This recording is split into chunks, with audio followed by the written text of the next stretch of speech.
In the quiet heart of a small Nigerian village, where red clay roads stretched like old scars and palm trees rustled like whispers, there lived a little girl named Ada. Her story began not with lullabies but with loss. On the very day she took her first breath, her mother took her last. Complications during childbirth silenced the only woman who might have fought for Ada's place in this world. Her father, devastated and confused, remarried within months, not out of love but out of necessity. The new wife came with promises of warmth, but what Ada received was coldness sharper than the harmattan wind. This woman, her stepmother, rarely addressed her by name, only the child that took her mother's life. To her stepmother, Ada wasn't a baby. She was a burden, a reminder of death wrapped in tiny arms. While other children clung to their mother's waists at the market, Ada was left behind to fetch water, wash rags, and sleep on mats that smelled of old smoke. She learned early on that tears earned her nothing. Not comfort, not kindness, not even attention.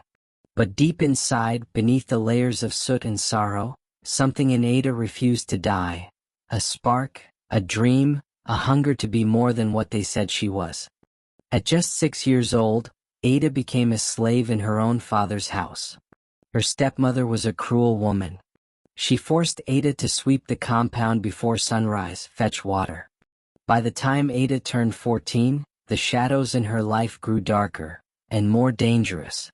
Her stepmother's cruelty evolved from silent neglect to obsession with domination. She no longer simply ignored Ada, she sought to crush her spirit entirely. Accusations became daily rituals. "Which child?" she spat, eyes blazing. "You'll bring ruin to this house." Ada was locked indoors in days without food, accused of immoral behavior she didn't even understand.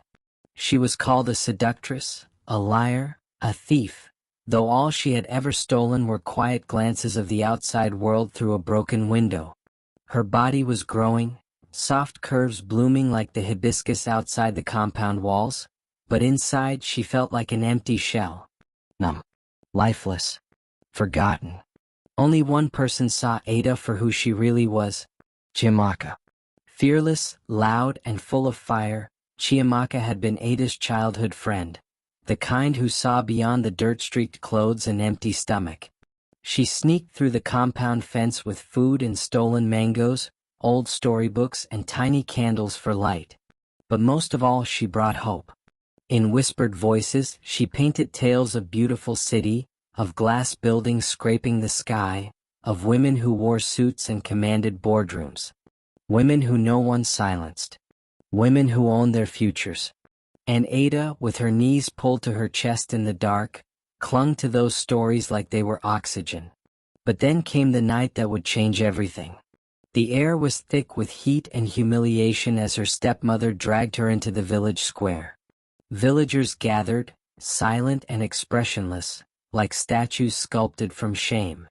Ada stood there, trembling in nothing but her underwear, as the woman who should have protected her screamed to the skies that Ada had stolen a large sum of money. A lie. A cruel, vicious lie. Children giggled. Women whispered. Her father, her own blood, looked away. Not a word. Not a hand raised to defend her. But Chiamaka didn't look away. She stared, fists clenched, tears hot and furious. And that night she acted. With the help of her older cousin, a strong city woman who worked for a women's rights organization, they did the unthinkable. They broke into the compound. They gathered Ada and whatever scraps of dignity she had left. It was dangerous, illegal, but it was necessary. They fled in silence, heartbeats pounding in the back seat of an old car. And as the sun rose over the chaotic streets of a beautiful city, for the first time in her life, Ada breathed in something that tasted like freedom. She was placed in a safe shelter run by women who had walked similar roads. There she got therapy, warmth, and clothes that weren't chosen to humiliate her. She ate every day. She learned to laugh again. And for the first time ever, Ada experienced love. Real love. Not romantic. Not transactional. But the love of women who wanted nothing from her but to see her live. She healed slowly. Some nights she still cried. But for the first time she had food, a bed, and freedom. She returned to school. She studied hard.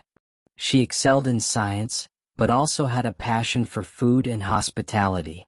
Years later, she earned a scholarship to study business and culinary arts. By the time Ada was 26, she owned one of the biggest food restaurants in the city. Her brand, Ada's Pot, became famous for traditional dishes, infused with bold flavors and even bolder stories. She opened 3 more branches. She bought a house, started a food charity for children in slums, and built wealth beyond anything her village had ever imagined. But Ada didn't forget where she came from. She returned to her village, not for revenge but for redemption. Years later, when Ada had become more than just a survivor, when her name echoed not as a whisper of pity but as a symbol of transformation, she returned to the village that once buried her in silence. But she didn't come back to boast. She came to build. At the very edge of the red dust road where she once fetched water barefoot and broken, Ada constructed something the village had never seen before. A large community center painted in vibrant colors that stood in bold defiance of the dull past. It wasn't just a building, it was a beacon. Inside, young girls who had never touched a keyboard now typed with confidence. Others learned to sew, bake, and grow food on the fertile land behind the center.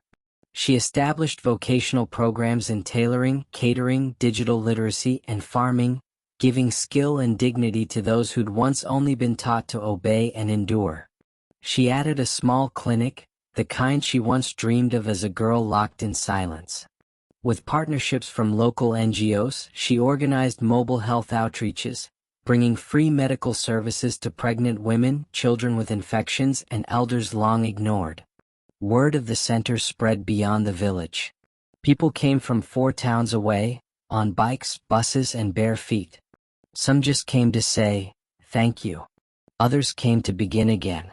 Women who once wept in corners now wept in gratitude, hugging Ada with arms that once clung only to grief.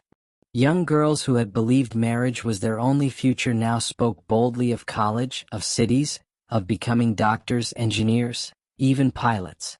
Even the boys, who had grown up in a culture that told them to dominate, began to learn something different: respect. And then, on a quiet morning, during the opening ceremony of a new wing named after Chiamaka, Ada saw a familiar figure in the crowd. Her father. Older now. Slower. His shoulders slumped, his hands trembling as he gripped a walking stick. He sat in the back, silent, eyes never meeting hers. Not because he wasn't proud, but because shame had finally caught up with him.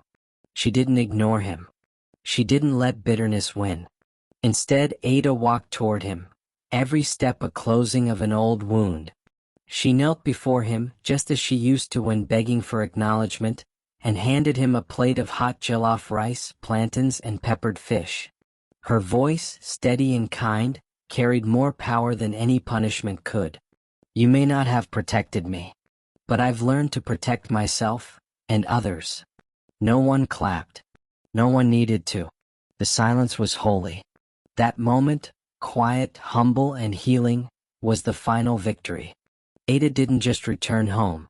She rewrote the meaning of home for everyone who had ever been broken by it. Her stepmother?